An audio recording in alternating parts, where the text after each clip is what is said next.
Approchons de la fin de cette journée avec un dernier intervenant qui nous invite à regarder au-delà de nos frontières.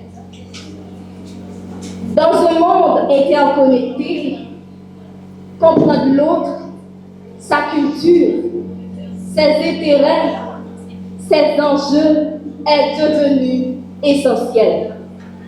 Monsieur Yves Rodigeon est un professionnel des relations internationales. Il clôture cette journée en nous ouvrant les portes d'un domaine aussi vaste que passionnant. Monsieur Jean, nous vous écoutons avec beaucoup d'intérêt.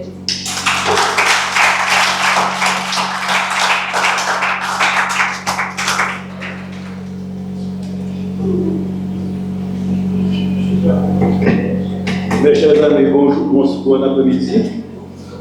Et je voudrais remercier le CEMOP de l'invitation et c'est avec grand plaisir que je participe à cette activité que je considère un service comme un service à la communauté. Et je vais suivre le schéma qu'on avait tracé et aller de manière schématique et mécanique maintenant. Donc, la première question qu'on m'avait posée, à laquelle je devais répondre, c'est concernant une information de base sur la profession que j'exerce jusqu'à aujourd'hui. Donc, comme il a été dit, et la présentatrice l'a dit,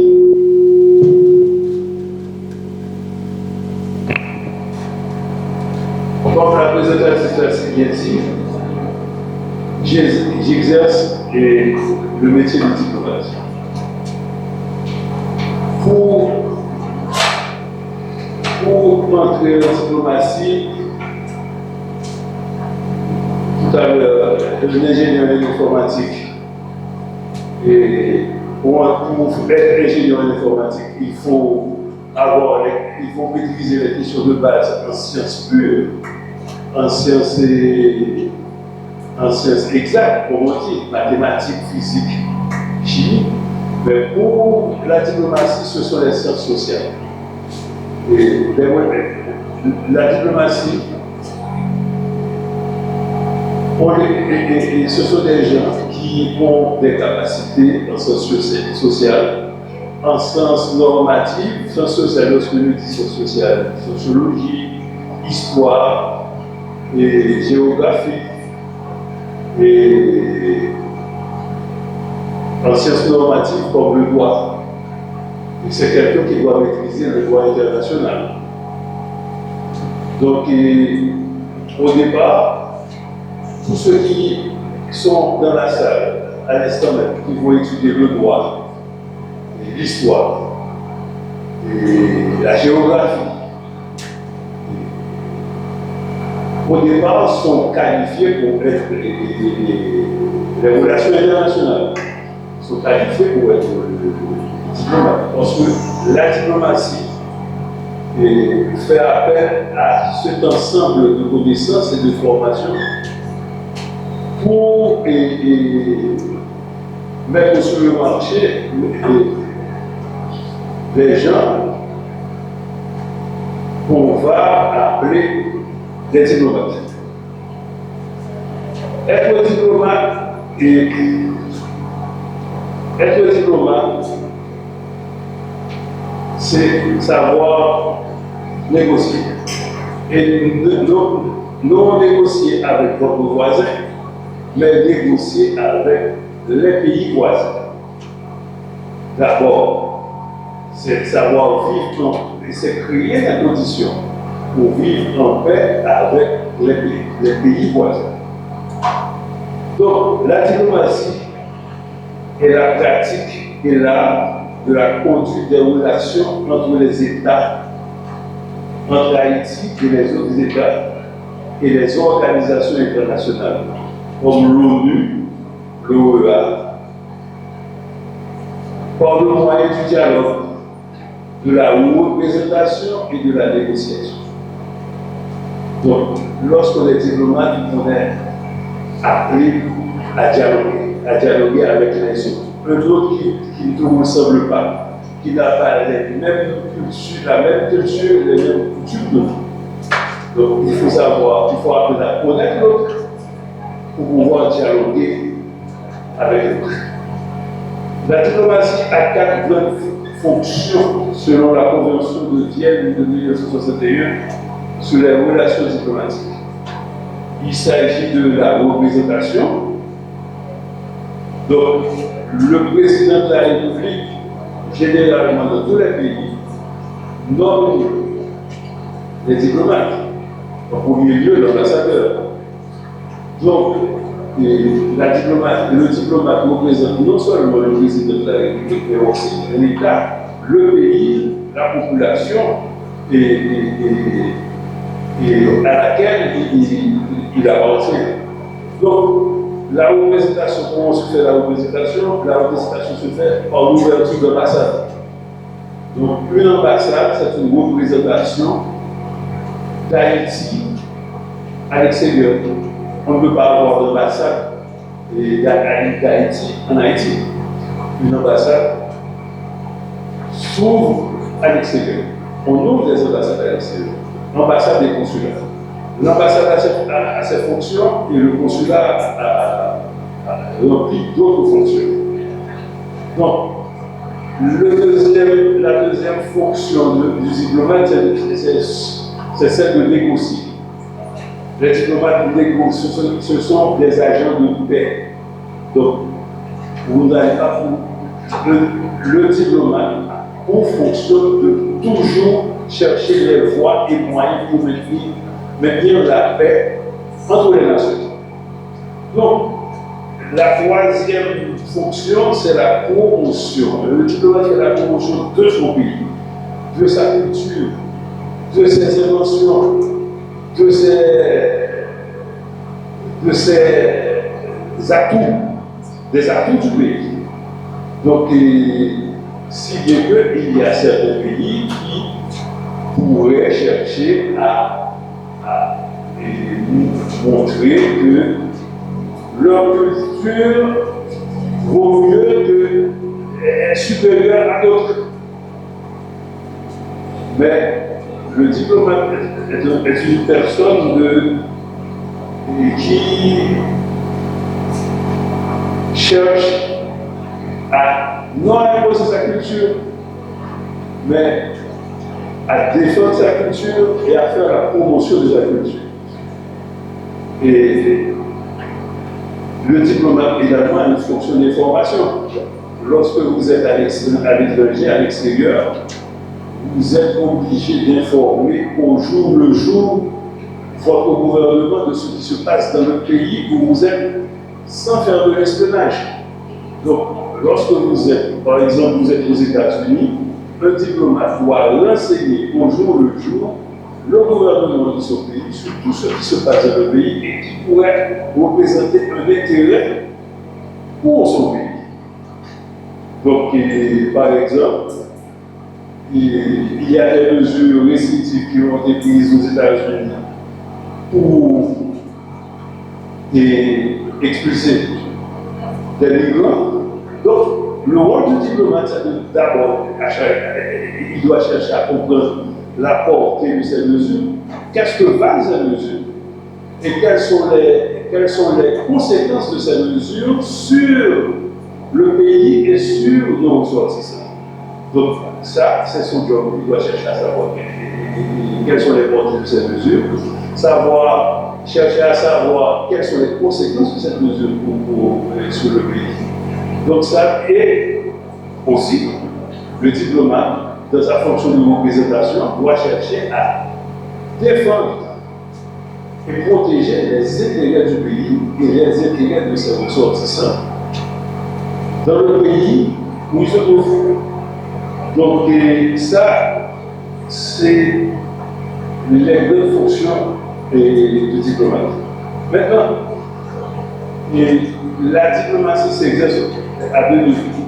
au niveau bilatéral, c'est-à-dire que vous avez des relations avec un pays, donc bilatéral, bi, des deux côtés, bi c'est deux, latéral c'est des deux côtés, donc Haïti et l'autre pays, bilatéral. Et donc, cela veut dire qu'il y a deux pays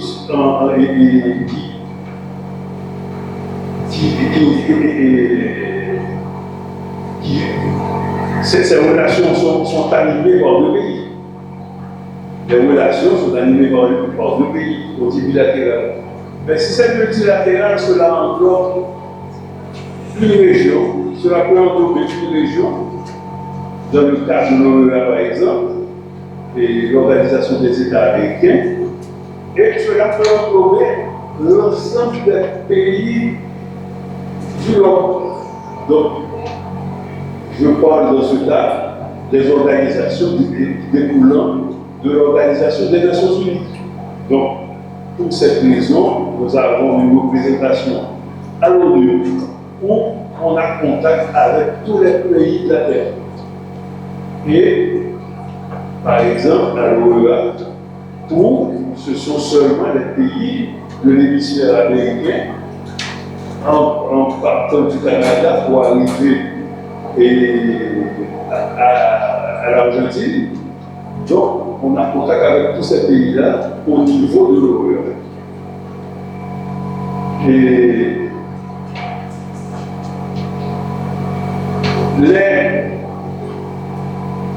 l'action diplomatique s'exerce en ouvrant une ambassade et de notre pays dans un pays déterminé. L'action diplomatique s'exerce également, l'autre pays ouvre son ambassade dans notre pays. Donc, nous sommes ici au niveau bilatéral.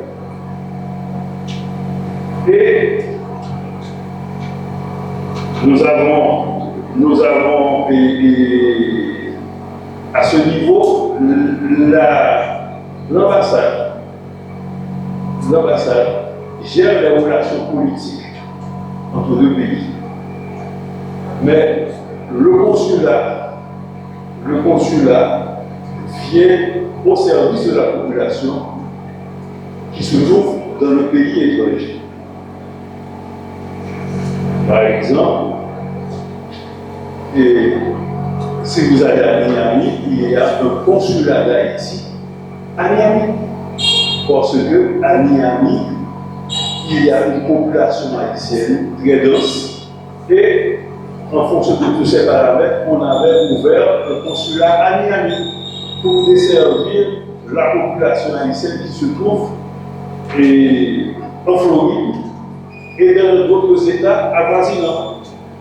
Mais vous allez trouver l'ambassade d'Haïti à Washington, là, dans la capitale américaine, là où se trouvent toutes les entités politiques du gouvernement américain. On ne peut pas mettre une ambassade à Miami. L'ambassade doit se trouver dans la capitale du pays où on est accrédité. Et quels sont les acteurs clés et indispensables à la pratique diplomatique? Par exemple, dans le cas d'Haïti, le président de la République et le ministre des Affaires étrangères sont les deux principaux acteurs de la diplomatie haïtienne. Il y a également le Premier ministre. Mais lorsque le président est en fonction, c'est le président qui agit en tant que premier diplomatique. Et le Premier ministre, en tant que chef du gouvernement, le Premier des ministres, organise le travail du ministère des Affaires étrangères et le ministère des Affaires étrangères est celui qui porte la parole d'Haïti sur le plan extérieur. Et la deuxième question, on avait demandé le nombre d'années de pratique dans cette profession.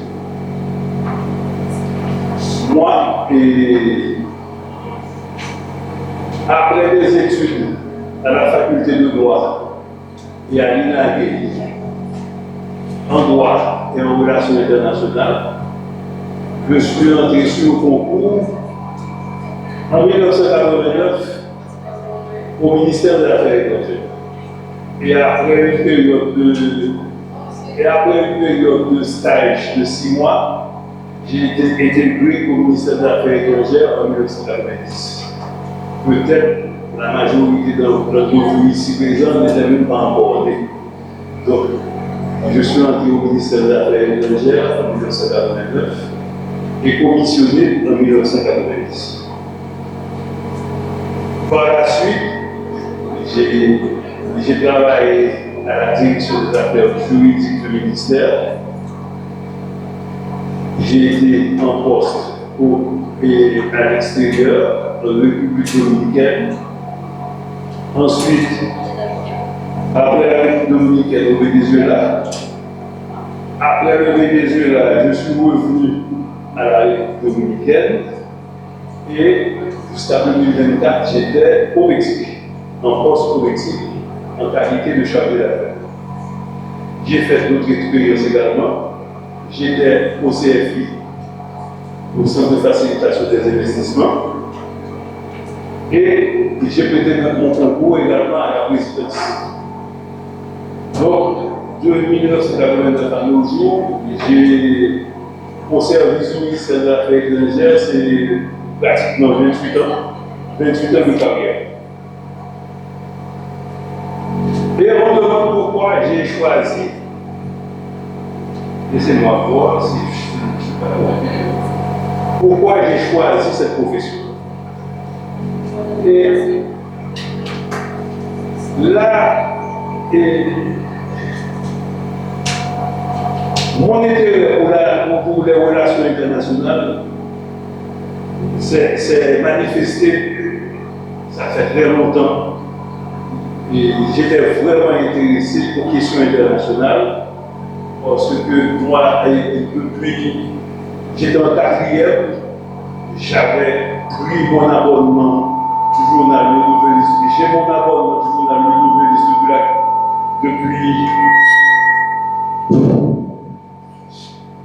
depuis la quatrième.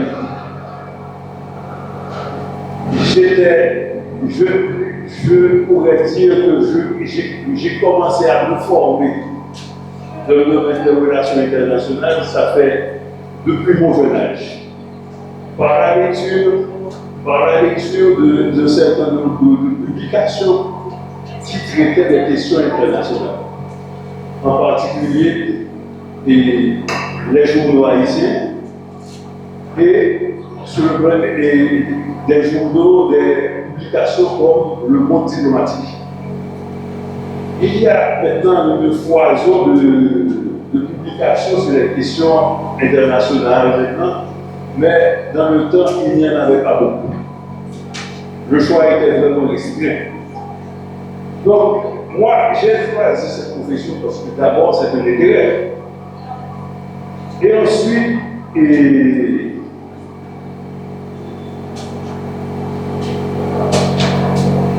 j'ai choisi également d'aller en diplomatie parce que j'ai voulu servir mon pays également sur le plan international.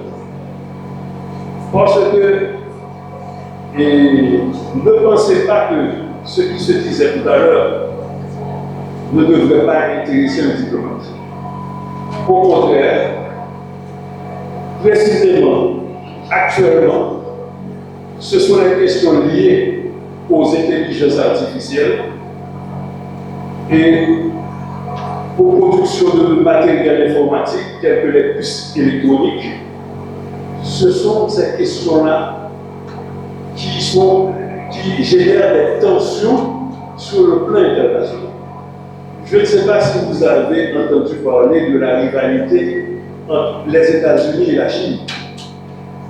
Donc, la rivalité entre les États-Unis et la Chine, précisément, se font pour les questions liées à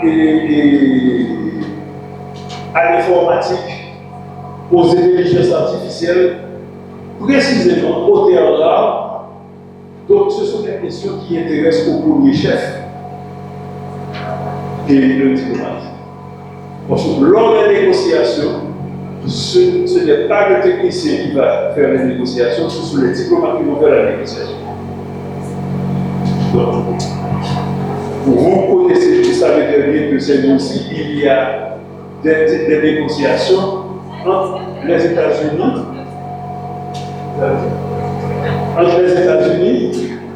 et l'Iran. Donc, ces négociations ne sont pas menées pour des questions liées à la possession par l'Iran ou non de la bombe atomique. La bombe atomique, c'est de la physique, c'est de la chimie. Mais qui va faire les négociations? Ce ne sont pas les ingénieurs informatiques, ce ne sont pas les ingénieurs en physique ni en chimie qui vont faire les négociations. Ce sont les diplomates qui vont faire les négociations. Pour cette raison, même si on étudie les relations internationales, le diplomate doit être toujours informé de tout ce qui se passe pour pouvoir bien mener les négociations qui vont être faites sur tel ou tel sujet. Moi, je ne connais rien en médecine, mais parfois, il m'est arrivé d'intervenir sur des questions liées à la médecine ou à l'agronomie. Ça fait partie de mon rôle de négociateur et cela demande une ouverture d'esprit du diplomate sur toutes les questions. Toutes les questions sont connectées. Il faut bien avancer. En diplomatie, toutes les questions, le diplomate a une vue sur toutes les questions de la vie. Qu'il s'agisse de chimie, de physique, d'agronomie, de médecine, le diplomate a une vue générale sur tout. Donc, la première façon pour le diplomate de bien être informé de tout, c'est soi-même de se former et de s'informer. Donc,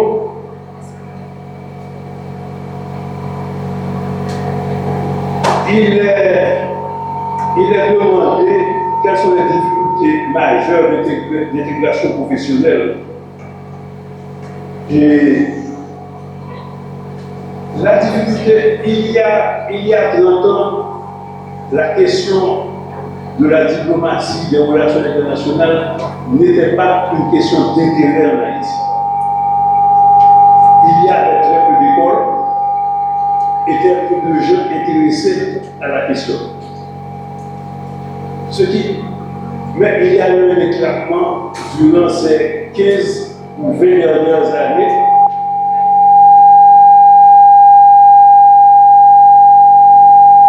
Durant ces 15 ou 20 dernières années, il y a eu un éclatement en ce qui a trait à l'enseignement de la diplomatie et des relations internationales. Ce qui fait que maintenant, généralement, les gens qui étudient la diplomatie, ils étudient la diplomatie pour entrer au ministère de l'Affaires étrangères. Avec le développement des centres d'enseignement, le problème maintenant, c'est qu'il y a beaucoup de candidats pour des places restreintes au ministère de l'Affaires étrangères. Parce qu'au ministère de l'Affaires étrangères,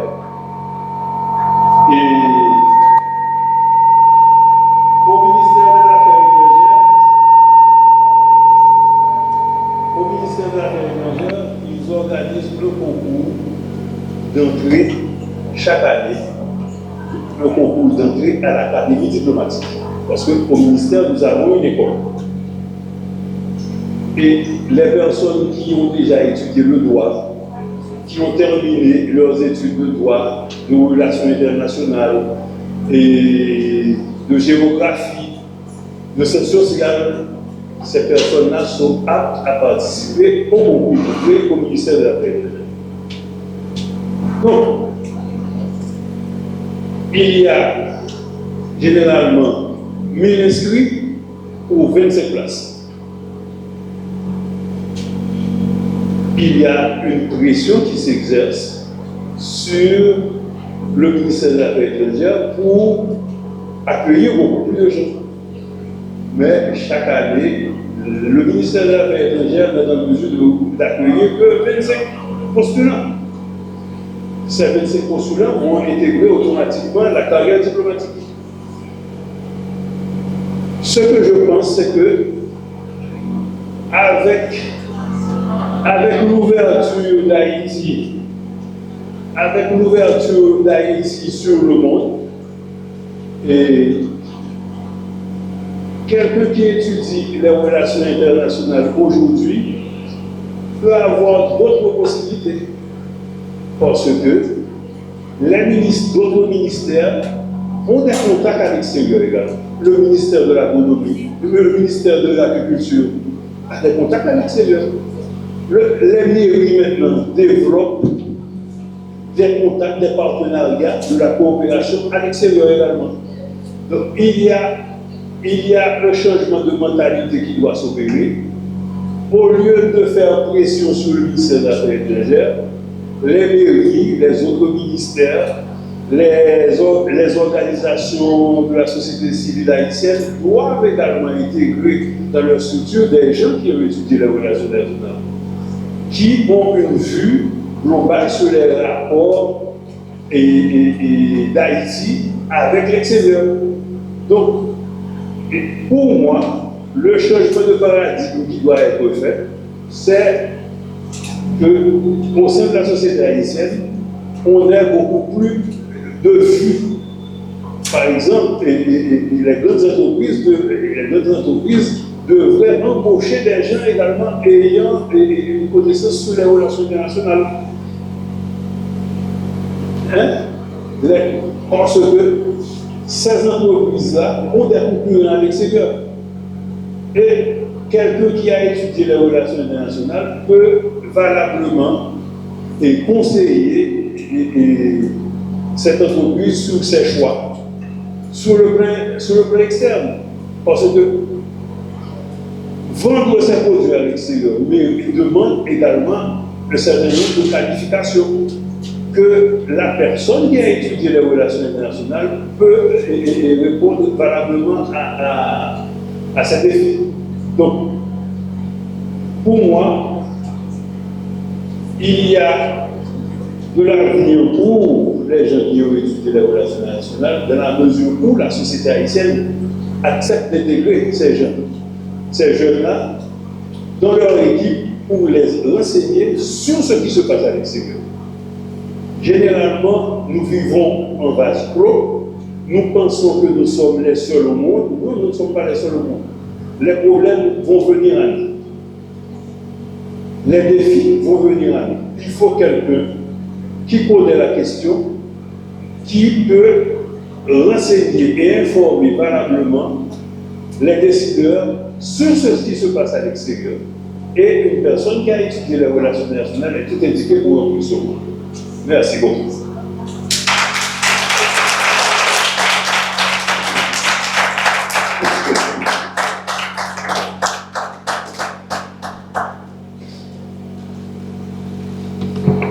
Merci, Monsieur Jean. Nous allons maintenant passer aux questions. Elle a une question? Elle. Ah, ok.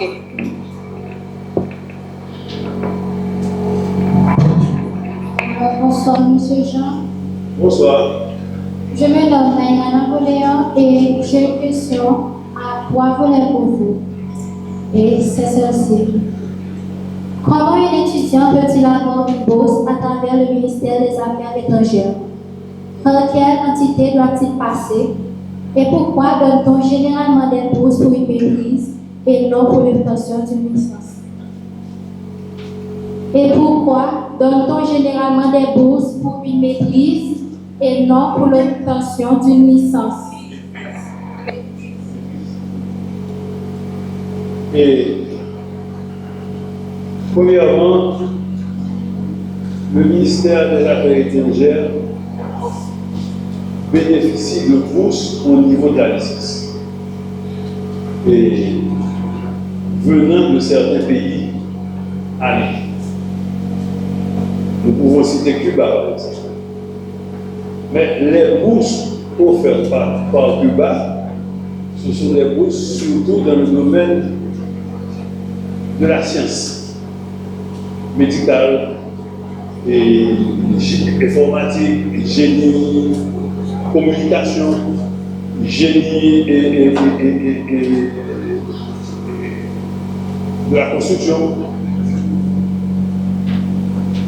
Pratiquement, il n'y a pas de bourse de plus bas sur les questions liées aux sciences sociales, ni aux sciences normatives comme le droit, ni aux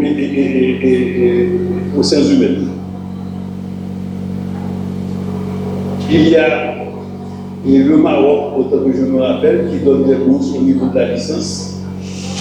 Il y a Taïwan qui donne des bourses au niveau de la licence. Et dans ces cas-là, je ne sais pas s'il y a d'autres pays, mais dans ces cas-là, le ministère publie sur sa page Facebook et l'annonce sur sa page Facebook. Et les inscriptions se font en ligne. Et la nouveauté cette année, étant donné que les gens dans le Grand Nord et dans le Grand Sud ne pouvaient pas venir participer au concours, donc le concours a été organisé cette année pour des bourses, je crois, du Maroc, au Cap, à Mirandouane, au Caille et à Bourg-en-Bresse. On avait publié les bourses. Donc, je crois avoir répondu à deux de vos questions. La deuxième question. La deuxième question était, par quelle entité doit-il passer pour obtenir un diplôme? J'ai répondu également à la deuxième question. Merci pour votre réponse. Mais, de toute façon, rien ne vous empêche de passer au ministère, à la direction des affaires culturelles, pour vous renseigner sur ces bourses. Mais ce n'est pas le ministère des Affaires étrangères seulement qui donne des bourses. Et d'autres ambassades donnent également des bourses. Vous devez aller vous renseigner au sujet de ces bourses. Donnent des bourses et gèrent l'accès à ces bourses elles-mêmes, sans passer par le ministère. Le ministère a l'information, peut donner l'information, le ministère ne participe pas dans le processus du concours pour l'obtention de ces bourses. Donc, et rien ne vous empêche de passer c'est tout près, le ministère. C'est tout près, vous y allez à pied. Et vous demandez de parler à quelqu'un, à la personne responsable de la question des bourses, au ministère des Affaires étrangères et à la direction culturelle. Généralement, certains pays ne donnent pas des bourses pour le premier cycle, c'est-à-dire pour la licence. Parce qu'on suppose que dans votre pays, le système est à même de vous absorber. Parce que le système éducatif devrait être à même d'absorber la grande majorité de ceux qui terminent leurs études en NS4 pour pouvoir former les professionnels de demain. Parce qu'on ne peut pas déléguer à d'autres pays le soin de former à la base vos professionnels. Donc le système devrait être à même de faire ça. Et beaucoup de pays ne donnent pas ces bourses parce que la bourse de maîtrise et le doctorat est réservée à une spécialisation. Vous êtes supposé avoir acquis la base dans votre pays et aller vous spécialiser à l'extérieur. Très peu de pays, il y a des gens qui ne se forment pas en premier cycle dans leur propre pays. Généralement, les gens partent pour aller se spécialiser. mais pas pour acquérir la formation de base. La formation de base, c'est votre pays qui vous la donne. Ok? Merci beaucoup pour votre réponse.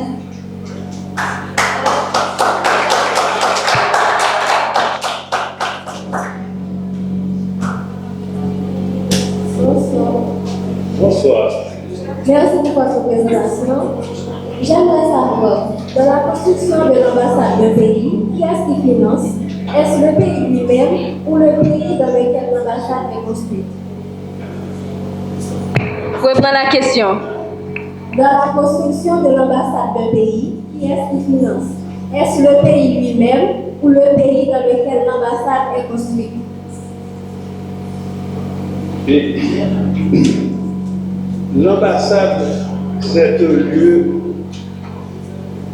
sacré, pour être dit. On ne peut pas déléguer à un pays d'accueil le souhait de construire pour vous une ambassade.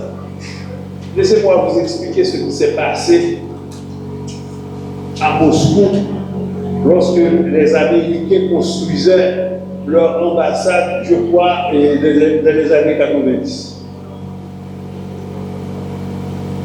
Les Américains voulaient changer et ils étaient dans la nécessité de construire une nouvelle ambassade. En construisant l'ambassade, ils ont fait appel à des techniciens russes et russes dans le temps soviétique. Ils ont découvert par la suite, lorsque la construction a été achevée, ils ont découvert par la suite qu'à l'intérieur de la structure même de l'ambassade, qu'il y avait beaucoup de niveaux.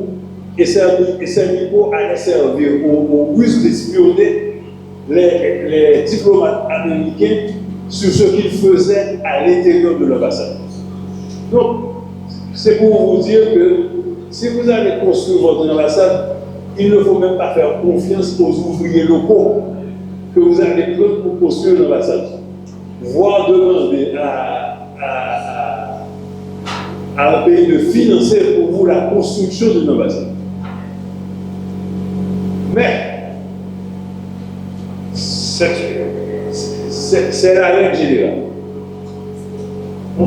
Il y a certains cas pour des pays qui veulent rompre leur isolement, ils mettent à la disposition d'autres pays des locaux pour abriter leur ambassade. Cela se fait, mais à vos risques et périls. Normalement, un pays finance la construction de son ambassade et pour aller à l'extrême, ce pays ne devrait même pas utiliser les ouvriers locaux pour la construction de l'ambassade. Parce que c'est tellement un lieu sensible, un lieu important où le secret est de mise, parce que dans une ambassade, la première règle dans les communications, c'est le secret. On ne peut pas, un diplomate ne peut pas descendre dans les routes pour dire ce qui vient d'être dit à l'ambassade.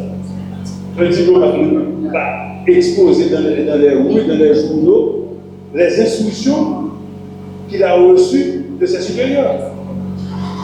Donc, à l'ambassade, on cultive le secret à l'extrême. Donc, un collègue peut être assis à côté de moi, je ne sais même pas quelle instruction il avait reçue pour travailler. C'est pas l'ambassade, c'est pas la même chose qu'on voit ici sur les réseaux sociaux où vous pouvez divulguer tout. À l'ambassade, le premier principe, c'est la discrétion et le secret. Merci pour la réponse. Ok, d'accord. Merci.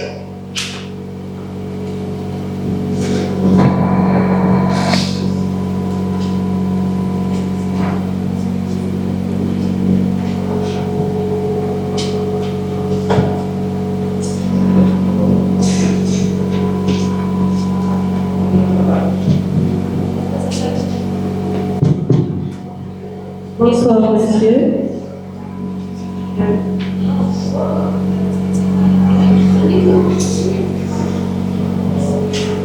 Ok. J'ai souvent entendu que les parents haïtiens disent petit malheureux par la diplomatie. Qu'est-ce que vous pouvez dire de cette phrase-là? Bon, et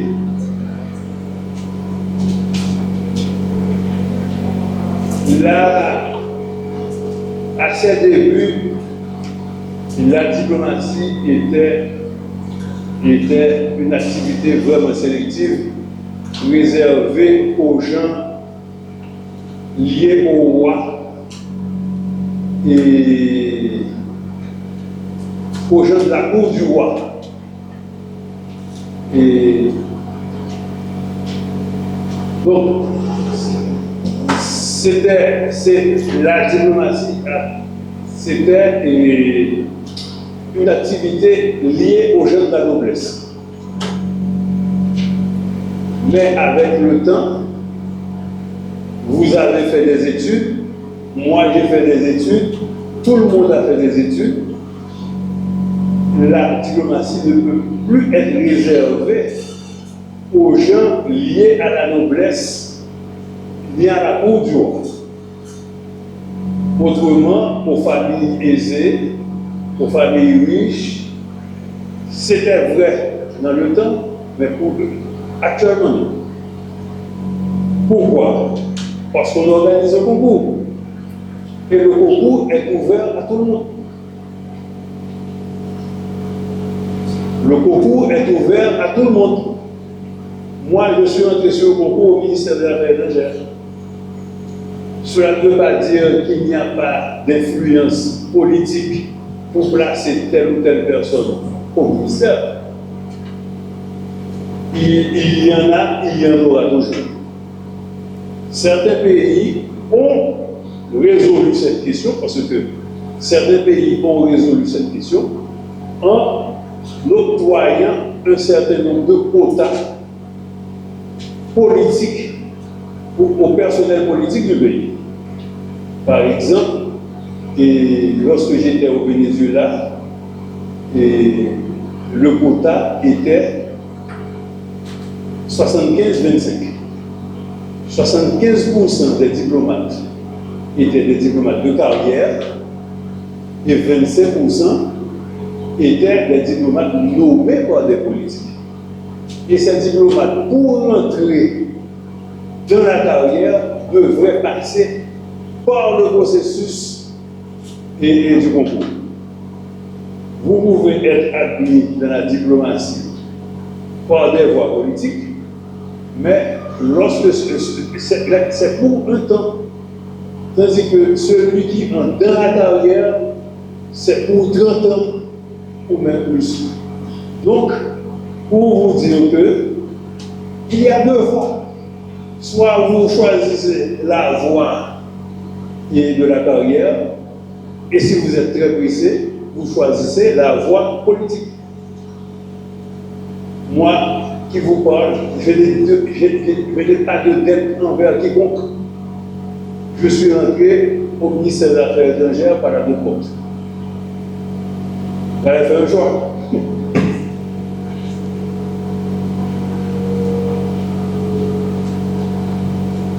Une dernière question.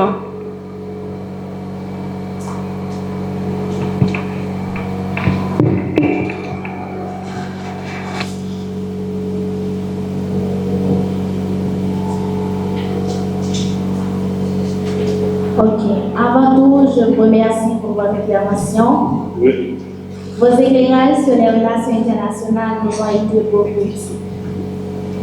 Alors, étant donné vos dires selon laquelle la diplomatie, c'est savoir négocier et convaincre, surtout avec les cas des puissances douces, donc les pays ayant le poids diplomatique. Pouvez-vous nous révéler quelques techniques de persuasion qu'ils utilisent?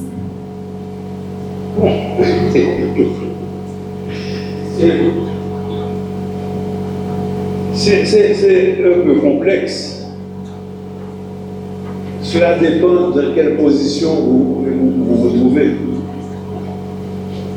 Il y a quelque chose que j'avais dit que mon intervention allait être très mécanique en fonction en fonction du plan qui m'a été donné.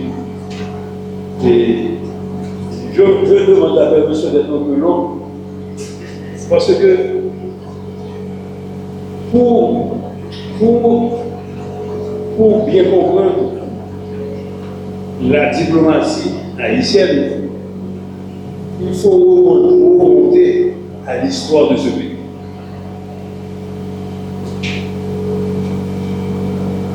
Haïti pour devenir Saint-Domingue, pour devenir Haïti, nos précurseurs ont manié l'art de la diplomatie. Nous avons commencé avec toutes ces ouvertures. Il y avait un projet. Ce projet a échoué. Nous sommes passés à des salines. Ce projet a échoué parce que le projet national, parce que être diplomate, d'abord demande comme qualité de connaître son pays et d'aimer son pays. On ne peut pas devenir diplomate d'un pays si on ne l'aime pas. On ne peut pas devenir diplomate d'un pays si on ne le connaît pas. Par la suite, nous avons guerroyé pour obtenir notre indépendance. Faire la guerre également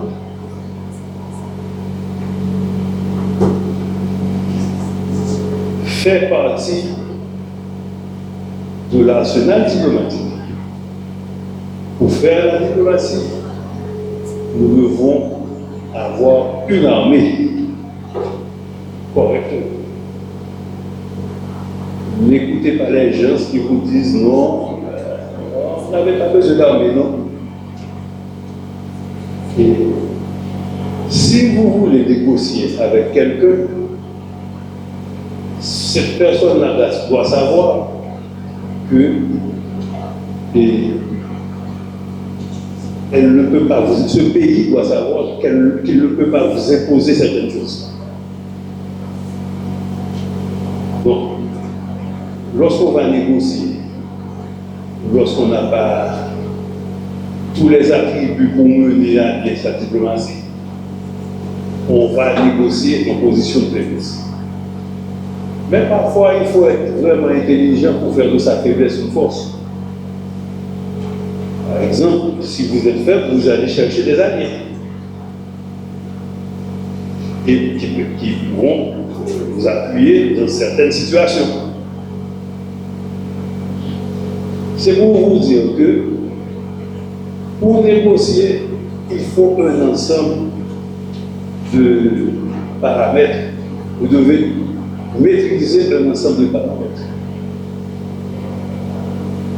Et l'autre paramètre que vous devez maîtriser, c'est la connaissance de vos dossiers. Si vous allez négocier sans connaître vos dossiers, par exemple, dans le cas il y a des puces électroniques, le diplomate pourra aller négocier ces questions-là. Dans le cas des terres rares, ce sont des questions présentes pour la diplomatie, qui sont vraiment présentes actuellement dans le monde diplomatique. Pour négocier ces questions-là, vous devez connaître ce que sont ces produits-là. Donc, il vous faut d'abord que vous avez les moyens de défendre votre territoire, ce que nous n'avons pas réussi totalement. Il faut bien connaître ces dossiers. Cela veut dire qu'il faut avoir de très bonnes écoles. Parce que la personne qui avait demandé pour les bourses, mais les pays ne vous donnent pas de bourses dans des questions, dans des domaines sensibles, dans des domaines importants. On ne vous donne pas de bourse pratiquement, seul qui va le faire. On ne vous donne pas de bourse pour la médecine, par exemple. Aucun pays ne va vous donner de bourse pour la médecine. seul qui va le faire. Donc, dans les domaines vraiment sensibles et importants et pour d'autres, on ne va pas vous donner de bourse. C'est le pays qui doit vous former. Et le pays doit vous former de telle manière à ce que votre formation est égale à celle de vos voisins. Donc, si vous allez négocier, et le cas, on a un cas potentiel aussi, les diplomates du département d'État ont été envoyés et les États-Unis ont des difficultés pour négocier avec l'Iran, par exemple, sur le plan sur la question des bombes atomiques. Donc, il faut des gens préparés, spécialisés, et il faut également avoir les moyens de se défendre, de défendre son territoire. Parce que la diplomatie, c'est la première ligne de défense du pays. On va à l'international pour négocier sa survie parce que Haïti, depuis 1804, fait de la diplomatie. Nous ne sommes pas nouveaux dans le domaine. Depuis 1804, nous faisons de la diplomatie, même avant. Même avant, parce que après avoir chassé les Anglais dans le sud, ils ont signé un accord avec nous. Et sur la base de cet accord, la guerre de l'indépendance a été menée. Et lorsque Rochambeau quittait les eaux haïtiennes, il a été arrêté par les Anglais. Il y avait... Donc, il faut connaître son histoire, connaître son pays, connaître ses atouts. Ne pas se mettre non plus en difficulté sur le plan international. Donc, pour négocier, je ne sais pas ce qu'on doit faire, mais les principes de base, on doit avoir avec soi tous les atouts et respecter les principes de base qui est qu'on doit être un État responsable. Ok?